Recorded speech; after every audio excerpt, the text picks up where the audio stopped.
नमस्कार। मुंबई से फिर एक बार आपके सामने मैं हूं रविंद्र जैन, बिंदास और बेबाक बोलने वाला, देश और जनता के हित में सदैव तत्पर बात करने वाला। लोकसभा चुनाव 2024, सवाल ये उठता है कि ये लोकसभा चुनाव क्या जनता के लिए शौक सभा होगा या परलोक सभा होगा। हर चुनाव नेताओं की मौज के लिए प्रस्तुति होती है, हर चुनाव में नेताओं की मौज होती है, लेकिन जनता के लिए एक प्रकार से शौक सभा होती है। क्योंकि नेता ने ये ठान रखा है, भारत के 99% नेता ने, कि भारत की जनता को गन्ने का जिस तरह से रस निकाला जाता है उस तरह निकालने के लिए भारत की जनता बिल्कुल ठीक है। ये बात सही है। इसीलिए भारत 900 साल गुलाम रहा।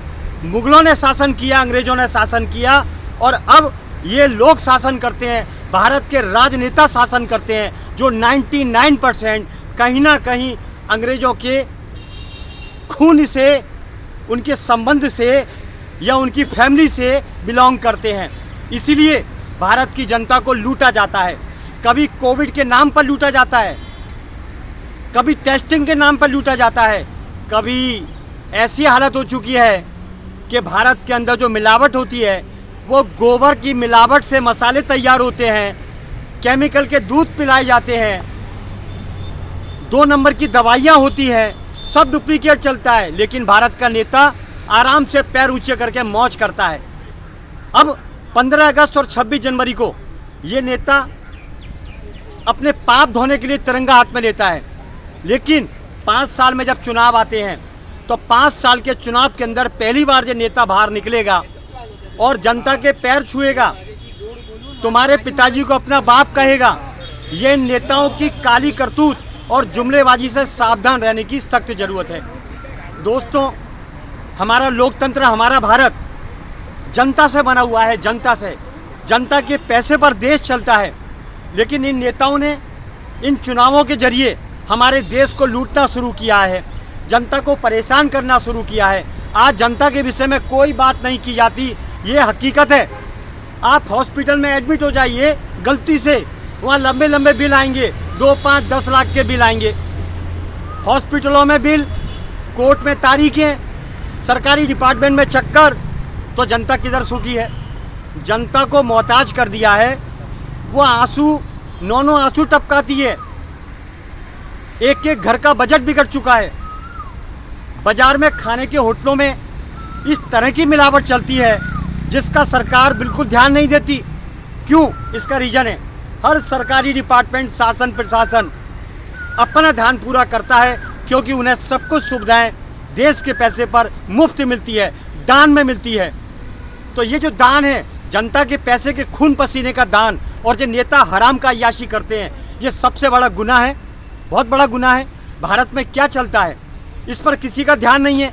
कोई भी मीडिया सच्ची बात बताने को तैयार नहीं है, क्योंकि उनका भी पैकेज है कहीं ना कहीं। हर आदमी बिका हुआ है ज़्यादा से ज़्यादा। क्या हुआ है? सच बोलने वाले को फंसा देते हैं, कानून के जरिए फंसा देते हैं। भारत का 99% नेता पहले के राजाओं की तरह बलशाली नहीं है, बुद्धिमान नहीं है और सांस्कृतिक नहीं है। वो टपोरीबाज है। आज के नेता टपोरीबाज हैं, उठाए गिरे हैं, चैन तोड़ने वाले हैं, वसूलीबाज हैं, दारूबाज हैं, ड्रग्सी हैं। 99% इसी में से नेता बन जाते हैं। नेताओं के तलवे चाटते रहो और सीट मिल जाएगी। ये हाल है भारत की हकीकत। भारत की हकीकत, एक नौकरी करने वाले को डिग्रियां बताई जाती है, बच्चे पढ़ रहे हैं, वो बेचारे नौकरी के लिए फाइल लेके जाते हैं, तो उनसे पूछा जाता है कि तुम्हारी डिग्री क्या है। इतने परेशान हो जाते हैं, ये बच्चों को नौकरी नहीं मिलती है। और इन नेताओं को, ये 2 कौड़ी के नेताओं को जो अंगूठा छाप हैं, ड्रग्स माफिया हैं, ये सत्ता पर बैठ जाते हैं और हालत ख़राब कर देते हैं। पढ़े लिखे लोग इनकी नौकरी करते हैं और अपनी ये नेता मनमानी करते हैं। कितना शर्म का विषय है कि एक नेता अंगूठी छाप, एक नेता ड्रग्स का धंधा करता है, एक नेता कत्ल के अंदर फंसा हुआ है, एक नेता रैपिस्ट है, और बच्चे, स्कूल के बच्चे डिग्रियां ले लेके घूम रहे हैं और वो होटलों के बर्तन मांज रहे हैं, अपने माँ बाप के लिए कोई सेवा नहीं कर पा रहे हैं। तो ये कैसे भारत का विकास है? इस बात का जवाब कौन देगा?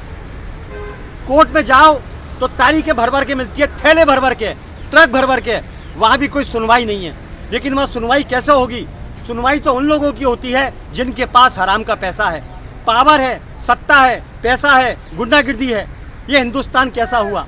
हमारी नौजवान पीढ़ी को अगर मजबूत नहीं किया गया तो हमारा देश फिर से गुलाम होगा। ये बात सही है, क्योंकि भारत की नौजवान पीढ़ी इतनी मजबूत है, जैसे छत्रपति शिवाजी महाराज थे, पृथ्वीराज चौहान थे, अहिल्याबाई थी, महारानी लक्ष्मीबाई थी। कैसे कैसे लोगों ने अपनी जीवन को कुर्बान कर दिया इस भारत को बचाने के लिए। हमारी जवान पीढ़ी को बचाना होगा। माननीय, हम सर्वोच्च न्यायालय से विनती करते हैं, ठीक उनके सामने से हमारे बच्चों को, युवाओं को ये नेता लोग ड्रग्सी बना रहे हैं। ड्रग्सी ये 100% सच है। इसमें शासन प्रशासन की मिलीभगत है 99%। इस देश को बचाने के लिए हमारी नौजवान पीढ़ी को सपोर्ट किया जाए, उनको पढ़ाने के लिए शिक्षा और चिकित्सा निःशुल्क किया जाए, उनसे पैसे ना लिए जाए, क्योंकि घर के माँ बाप अपने बच्चों को पढ़ाने के लिए अपना घर बेच देते हैं। माननीय, घर बेच दिया, एक माँ ने अपना घर बेच दिया, लेकिन उसको फिर भी नौकरी नहीं मिली, उसे झूठा फंसा दिया गया और किसी और को नौकरी दे दी गई। माननीय, भारत में न्याय की जगह बहुत बड़ा अन्याय हो रहा है, इस पर ध्यान देना बहुत जरूरी है। माननीय, हमारे शास्त्रों में एक बात लिखी है कि जैसा कर्म करेगा फल भी वैसा मिलेगा। नीम बोने वालों को आम कैसे मिलेगा? लेकिन भारत का नेता मोटी चमड़ी का है, उसको कोई फर्क नहीं पड़ेगा। मेरी विनती है हाथ जोड़ के, आप पढ़े लिखे हैं, आप माननीय कोर्ट, सर्वोच्च न्यायालय से ट्विटर के जरिए उनको अपनी बात रखें, क्योंकि भारत में अगर कोई ईमानदार है तो माननीय सर्वोच्च न्यायालय और माननीय मुंबई उच्च न्यायालय, ये जजेस सुनेंगे आपकी बात। बच्चों से विनती है, आप ट्वीट करें माननीय कोर्ट को, उसमें लिखें, माननीय सर्वोच्च न्यायालय जी, हमारी ये तकलीफ है, हमारी ये मांग है, हमारा ये डिपार्टमेंट सुनता नहीं है, हमारा ये डिपार्टमेंट सुनता नहीं है। आपकी बात पर जवाब आएगा। जो नेता आपका काम नहीं कर सकता है, वो नेता माननीय कोर्ट करेंगे, माननीय सर्वोच्च न्यायालय करेंगे, क्योंकि नेता दारू में डूबा हुआ है, नेता बार में बैठा हुआ है। भारत का नेता नेता है ही नहीं, वो तो जुमलेबाज है। चलिए, बस इतना ही काफ़ी है। मैं हूँ मुंबई से रविंद्र जैन, और मेरा चैनल देखने के लिए रविंद्र जैन मुंबई टाइप करें। मेरा चैनल देखने के लिए रविंद्र जैन मुंबई टाइप करें और मेरे चैनल को सपोर्ट करें। जय हिंद, मैं हूँ रविंद्र जैन।